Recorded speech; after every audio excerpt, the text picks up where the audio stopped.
A mic, please. Every wicket you break, every breakaway, We'll try it. He doesn't know. Push him out. every cross, every dribble, every dunk, I can't believe it. Okay. He was here. every It was here. Okay, mic's up. loss, every victory.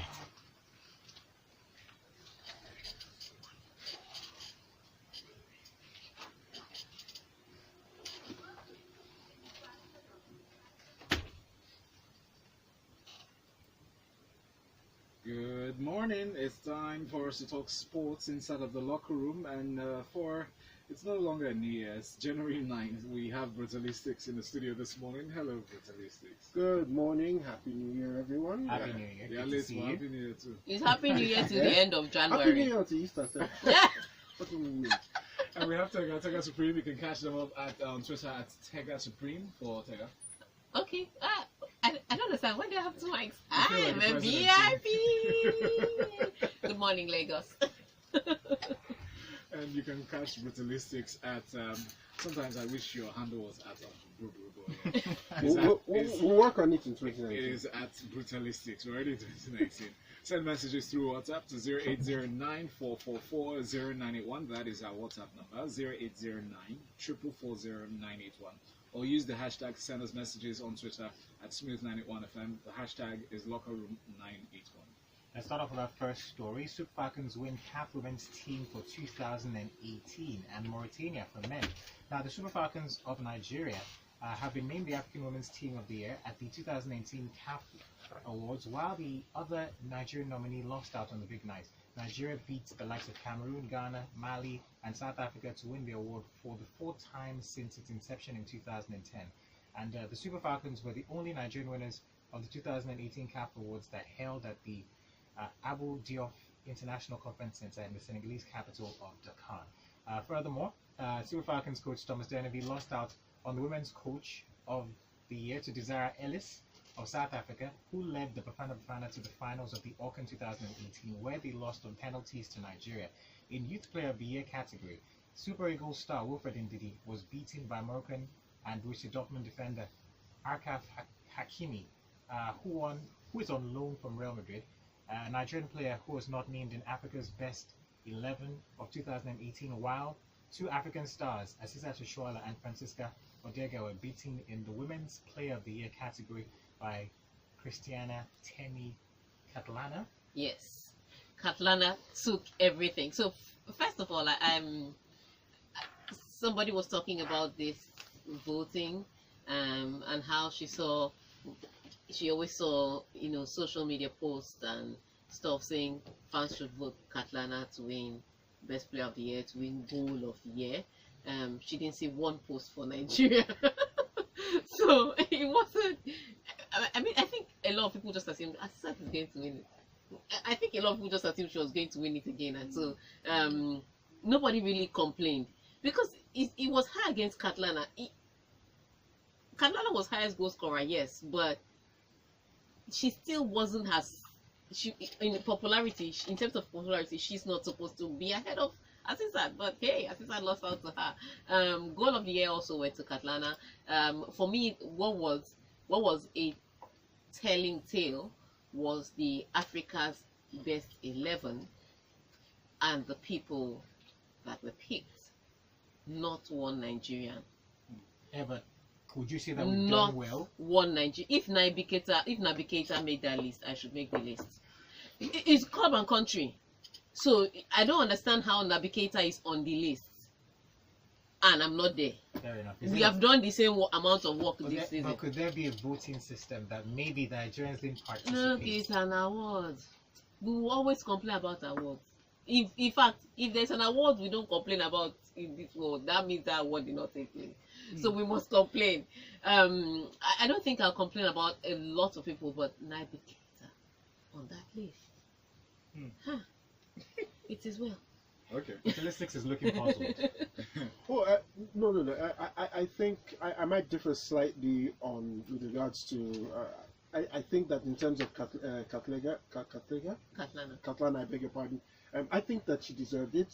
If we limit ourselves to performances at the AFCON, I don't think Asisat Oshoala inspired me to believe that she merited that on that. And I think in terms of the coach of the year, I think the South African coach, in terms when we look at it strictly from the perspective of having had ample time to plan and present that the team that went as far as it did in the final and all of that stuff, I think that she did all right. I think it would have been a catastrophe for me personally if Thomas Dennerby had won it, because the team, they did well considering all the obstacles in front of them, but did they win? Did they do enough, in my opinion, for him to be the coach of the year?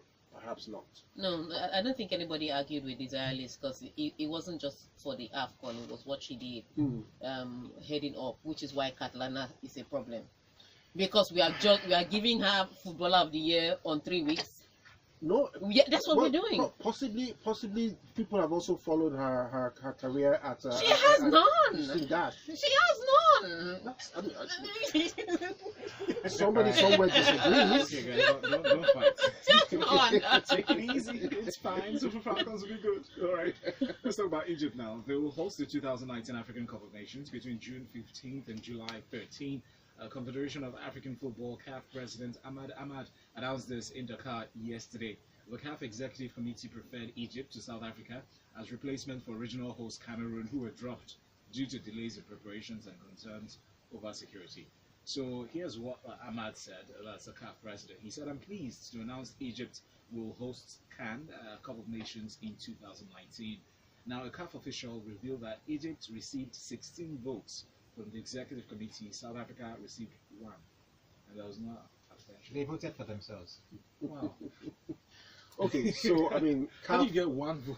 Okay. It's doable. It's doable. Yeah, it is. Okay, so having resolved the kerfuffle about the effects created by withdrawing the hosting rights from Cameroon, Yes. having resolved all the issues surrounding that, the Guinea and all the others have now sorted out who's hosting whatever down the line.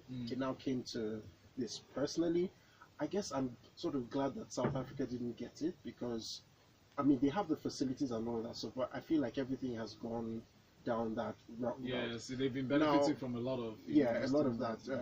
I mean, they have the capacity to host an expanded one, but it's nice. It's nice to have a different place. I think the only thing that I have concerns about is Egypt. Great, they should probably host a good tournament. But if one of the reasons that you withdrew the hosting rights from Cameroon was security, you're going to Egypt, which, I mean, if I'm following current affairs, they're not exactly the most secure place in view of the spate of terrorist attacks and all of that stuff. So I mean, like, hey, I don't know. Tega does not agree. No, I agree to an extent. Let me look. South Africa has come through for Africa one time too many. Yes, but give somebody else a chance. No. The politics is what the problem is. Danny Jordan is head of the FA, what you call our NFF, so the South African FA. Okay. So SAFA. And Danny Jordan was supposed to be like the integrity guy in Africa. So that's the person that they wanted to push in CAF. But they've used politics to push out South Africa from FIFA and used politics to sideline that guy. So if this were just a decision of let's spread it around Africa, I'd say okay. It wasn't a part of let's spread around Africa, which is why 16 people voted Egypt. It was a question of politics. Well, could it have been that the Arabians wanted to back themselves? It was a question of politics. It's not the North Africa that voted. It was politics. Everybody is sidelining Danny Jordan. He's a threat to most of the people that want to compete for CAF African president. He's a threat.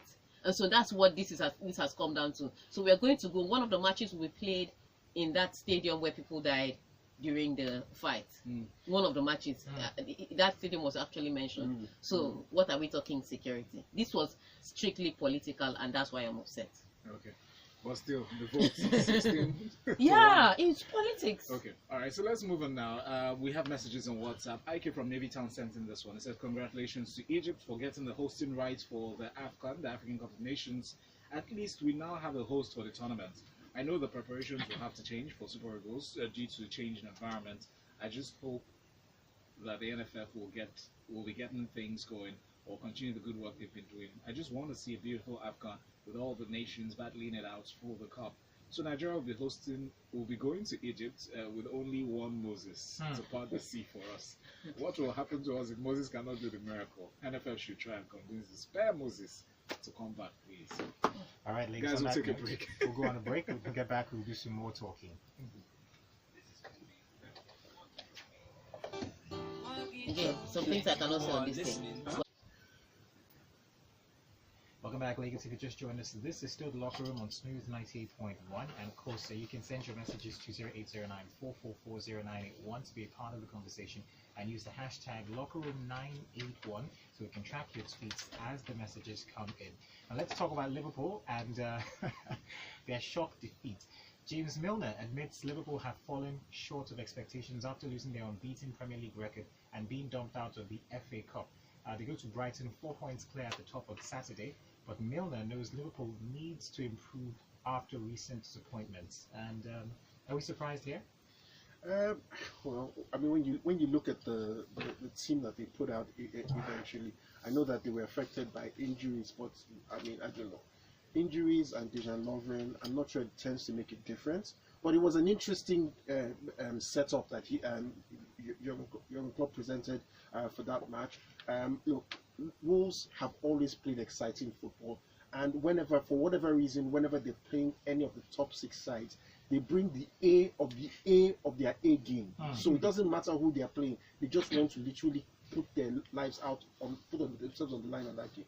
And they performed creditably well against a Liverpool team that perhaps did not have the quality and the offensive threats that they normally carry. But even when you had Salah and Roberto Firmino come in, I think that yes, the offensive threat improved, but I think that Wolves were just resolute and determined to get themselves into the next round. So is it something that they should lose too much sleep over, to the extent that it's perhaps the FA Cup? And if you were to ask the average Liverpool fan, they would probably say, look, just give us the Premier League and we'll be fine right now. So it's not something to lose too much sleep about at this point. Where it would be concerned is going into the next set of games, the Premier League and all of that, so where they're not able to pick up from where they left off in terms of winning. That is where it would be a concern. There's a mentality that comes with having lost back-to-back games that can quickly, if not addressed, can then become a pattern that will worry you over time. Like what happens to Manchester City? Well, there's that. Yes, yeah, that's a good example of it. But I mean, you would hope that Klopp and his players have the mental fortitude to move beyond that and maintain their winning ways. All right, thank you very much, Brazilistics. Let's move on to this next story now. Maurizio Sarri says that Harry Kane was clearly offside as a VAR, as the video assistant referee, intervened to give Tottenham a 1-0 win over Chelsea on Tuesday night in the Carabao Cup semi-final first leg. Now, Chelsea's head coach said, "I saw the video from our camera a few minutes ago. It was offside. Our camera was in line with Kane, and it was offside, but it's not important. With the head, it's offside. Well, it's not important. It was important that the linesman stopped the run. He did not follow the ball, so he had a big influence on our defenders. And at the moment, I think the English referees aren't able to use the system." It's very Look, he's not wrong. That's what's interesting about this. He's not wrong. The English referee, you will have to question them, even with. In fact, I have a feeling that if the Lord came down and tapped the referee on the shoulder and said that was offside, he may still not have given it. That's how bad they can be sometimes. But here's what it is. The play is allowed to go on so that VAR can review it after if there's a goal. There was a penalty given, and then Michael Oliver did the right thing. He says VAR should review the play and see if Harry Kane was offside in the original build up to the goal. And so VAR shows us an angle, and that's what's tricky about this VAR that these referees use. VAR shows us an angle where it's a bit from the vantage point of almost standing behind the goalpost. That's the vantage point of that VAR used, and from that angle, it looked like Harry Kane was just in line with Azpilicueta, just in line. Unfortunately, there's a reason why we have several monitors and why we have that video editor sitting there with them. Because if you look at the angle from where let's say the assistant referee should have been standing, because he did stop running, so he didn't follow play all through. If you look at the angle from where the assistant referee should have been standing, Harry Kane was just offside. Was in fact, so the line cuts him off, and so it is the monitor that they reviewed the offside goal from that now caused this problem, and for that to be the only goal scored in the match, the deciding goal, and now gives Tottenham an advantage going into the second leg against Chelsea, can be very painful. So even if he's saying it's not important, he's hurt. That I could have left. Yeah, that's he's thinking. I could have gone away from this with worst case scenario, a stalemate. But the fact that I now have to fight against a goal may be a problem, considering the fact that he doesn't even have attacking options. So he's already worried that he doesn't have the team that he thinks can beat Tottenham, and then he's now aggrieved by the fact that even technology is working against him. It's important to him, trust me, but he's going to act like it's not important. But yeah, the English FA, I don't know what kind of coaching course, because all they seem to do is punish people that speak out against referees. How about they invest that kind of energy and maybe all the fines that they collect into training these referees a little better? Then it will help the condition, because again, when I reviewed the angle I saw yesterday, I was like, yeah, he was onside. Then you see the angle that is on the same line, and he's very offside. So it's not. No. Oh wow. Yeah. We always talk about how bad English referees are. But let's move on to the next story. This one says Gonzalo Higuain told to get work by AC Milan sporting director. Now, AC Milan striker Gonzalo Higuain needs to knuckle down work. Sporting director Leonardo said on Tuesday amid reports linking the unsettled forward with Chelsea. A goal can change things, but if he is to continue here, he needs to take on responsibility, warned Leonardo. I don't know, going to Chelsea, is it because Maurizio Sarri is there, or is it because he's that good a player? It's just going to be, look, he will go anywhere, because if you're asking him to move to Chelsea, he's going to move for two reasons. It's the English Premier League, and it's Chelsea this morning. So that's what he's going to be moving for. But if you're thinking about the fact that he's going to be moving to Chelsea, would it increase his fortunes? I don't think so, particularly, especially with Chelsea. There's a way Chelsea plays their football that requires their strikers to work extra hard.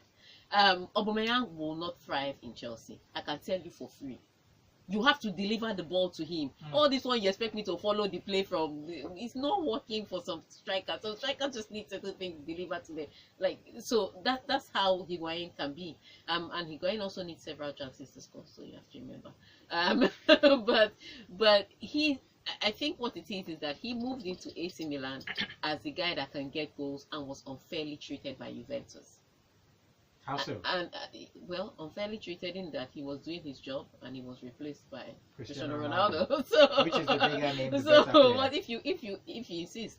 But when a guy does his job for you, and then you dump him, that way, it's not a very good, not a very nice way. And then he goes to AC Milan and he thinks, okay, I'm going to come here and it's going to happen, but results are not coming for AC Milan the way it should come, and he's not scoring the goals. Like he thought that I will get a few more goals and I will show them what they're missing, and that's not happening where he is.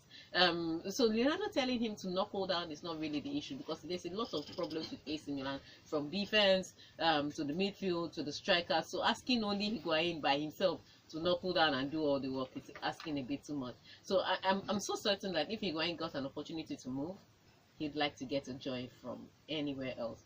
But Chelsea just may not be the place. If he thinks I'm right, he should ask Kenan Crespo or Andrei Shevchenko. This was once the Higuain that was the highest score scorer in Juventus. Those ones are fun. Ask Morata. Lagos, remember you can send me messages with the hashtag LockerRoom981 to Twitter and also to WhatsApp. Our WhatsApp number is 0809-444-0981. Now, Pep Guardiola says that Manchester City did all they could to keep Brahim Diaz at the Etihad Stadium, but warned he only wants to work with players who are committed to the club. When he was asked about Diaz's departure, Guardiola said, like I said many times, I do not want people that do not want to stay here. We did with Brahim everything we've done with Phil, that's Phil Foden, and with Jadon, important players, and we did absolutely everything. The only one who decides to stay is Phil. We wish him all the best. Real Madrid is not a bad step, so hopefully he can take the minutes he wants and that he didn't want here for many reasons. Sounds like somebody is sulking. Well, a lot of players are saying that they're not getting the playing time. You said you gave him everything, but you didn't give him playing time, which is important. So if you gave him money and you hugged him in the morning, and as a footballer he didn't get to play, you didn't give him everything. So stop saying that. Sometimes we are so unfair with other coaches and say this coach spoiled that person's life, that coach messed up the person's life. We never say those things about Pep Guardiola. Never. He's just, he's the best friend. He's the best friend of the press. But the player has right to move. So don't come and sulk. Don't come and say we gave him the best. We only want players that are committed. You did not play him, so he cannot be sitting on the bench. And he's a young guy, so he moved to a club that he may just get playing chances, and he will go and try his luck somewhere else. But on that note, the second Carabao semi-final is today, and Man City takes on Bottom. I expect 9-0. that. Thank you. I expect this to be easy on my eyes. You guys have some Like faith. go. Some faith. Little faith. I believe. We have messages on Twitter. I though. believe, but I don't think so. The hashtag is LockerRoom91 here on Smooth 98.1. Chinwe Nancy sent in this one. Says, I think Oshola did more in 2018 for that award. The criteria is not just for the AFCON, that's AWCON. For the CAF list, I do not know that Mahrez, Keita, and Aurier are doing what they are doing in that list. Really, they shouldn't Okay, be there. I think I think Mahrez should be on that list. I Well, don't think Chinwe thinks they do not qualify for the World Cup. All right, so we're moving on to this one from Rio Duremi. He says, if Nabil Keita can make that team of the year, well, indeed he should be there too. I think he's underrated. Congratulations to Mo Salah. More awards. Ajoku Ikena says, Omo, this CAF 11 is rubbish, Jerry. Keita that was busy playing nonsense for RB Leipzig last season, all because he will be moving to Liverpool. I'll pick Indeed instead of him. Kessie. Okay. Chimobi Victor came in here to send a message here with a locker room hashtag. He says, I'm excited that Egypt will host the Nations Cup come 2019. We're already here. At least South Africa will not qualify for the competition come next year. I'm tipping Libya. I'm tipping Libya to qualify ahead of them, he says. He also adds, congratulations to Mo Salah for retaining the crown as Africa Best Player of the Year. He truly deserves it. While for the African Best 11, I'm still surprised that Wilfred Ndidi and Iwobi are all missing on that list. Mahrez on that list. Now, wow. Mahrez, I can understand. I don't know about Mahrez, I can forgive. I don't understand Sejoria. Yeah, boy. that's another player I didn't understand. I'm like, is he coming there to collect red Could cards? it be that Ndidi, the problem with Ndidi is because of the club he's featured in? But should that really be the basis? Should I be the Because basis of- Naby Leicester Keita is played for midfield RB team. Leipzig. Leipzig was third in the last season. RB Leipzig. Lagos, keep your messages coming into RB Leipzig. WhatsApp. The WhatsApp number is 0809-444-0981 for messages here on the locker room and on Smooth Breakfast. We'll be back after this. I feel funky for me. Is it that the internet is? Yeah, that's what's affecting WhatsApp messages. Smoothest guy Maybe we on should open the Lagos door. radio. Smooth That 98. doesn't help all the time. How many times have we had that? Because I'm surprised that there are no messages there. There will be messages for the offside at least. Yes, now Chelsea fans should have complained about the offside. You would rather cab to go somewhere. Oh, God. It did not matter that Regina was an old model car. And Okay, you can close, bro. Thank you. Hi, my name is Abiana Juneji. Over time, people have said a lot of stuff about Lagos, but I'll say my Lagos is one filled with endless possibilities, think we should a have left it home to for the the multitude, future. where you hear the best boss arguments ever and find the hottest hangout the spots, time. believe me, where an ordinary man can come Was to it? because he knows he'll Oh, get the we did the real time. deal from Yeah, my let's come back. Lagos, the city of excellence. You're listening Mike's to up. Smooth 98.1.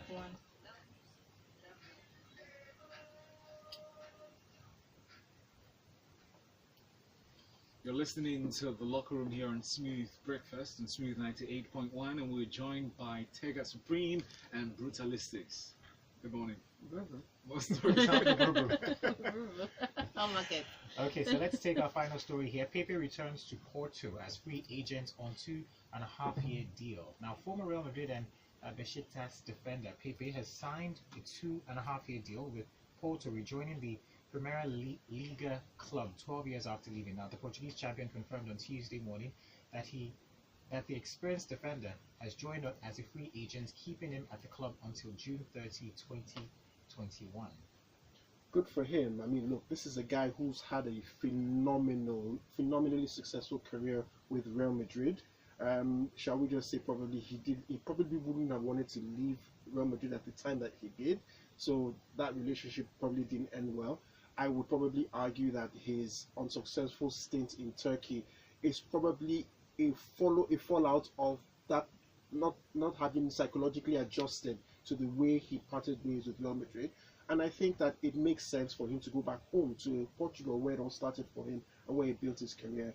He's at an age where he should really be thinking about winding down. I think the Portuguese league makes a perfect place for him to apply his wealth of experience and do well and give the young ones a little bit of his experience apart from the red card side. So he joins Ike Casillas, and it's like a retirement ground for both of them. Let me just put it this way: it is good when your village league works. That's what happened. It's good when your village league works. Imagine if Victor Moses had an option in Nigeria, he would play. Look, FC Porto is not a bad club by any standard, even in Europe. And so he goes back there, he'll be comfortable there, he'll have friends there, Ike Casillas is one of them, and then he can build from there, and he'll still be in Europe, some part of Europe. And if that doesn't work, you can go to China. You can always go to China. Indeed. Speaking of China, Mikel Obi is coming back to possibly the Premier League, so I'm just saying. No, Mikel Obi has ended his ties with his club. We don't know where he's going to. He might come back. Don't say, don't be hyping the man now. Come back to me. Please don't stay the honestness. He has left there. We don't know where he's going to. We hope he gets somewhere before AFCON, because we can keep him on the bench and use it for something. Somewhere is very important. Yes. Yeah, I don't think somewhere is important. That's why your village league should work. I keep saying this. See how this guy has gone back to Porto now. Meanwhile, MPFL, they have not played football since April. Uncle Bru, thank you so very much for coming in today. Catch Brutalistics on Twitter at Brutalistics. He's owning his name in 2019. I love it. And Tega Supreme is up as Tega Supreme as well. You can catch all the latest updates about ladies in sports at LIS International. And of course, Kayode and I will be here up until after 9 o'clock, because come the top of the hour 9, Lagos will switch lanes to talk to you, where you get to call us on 0144-89981 for a wonderful conversation inside of Lagos Talks 91. Good morning. Absolutely nothing. You people should call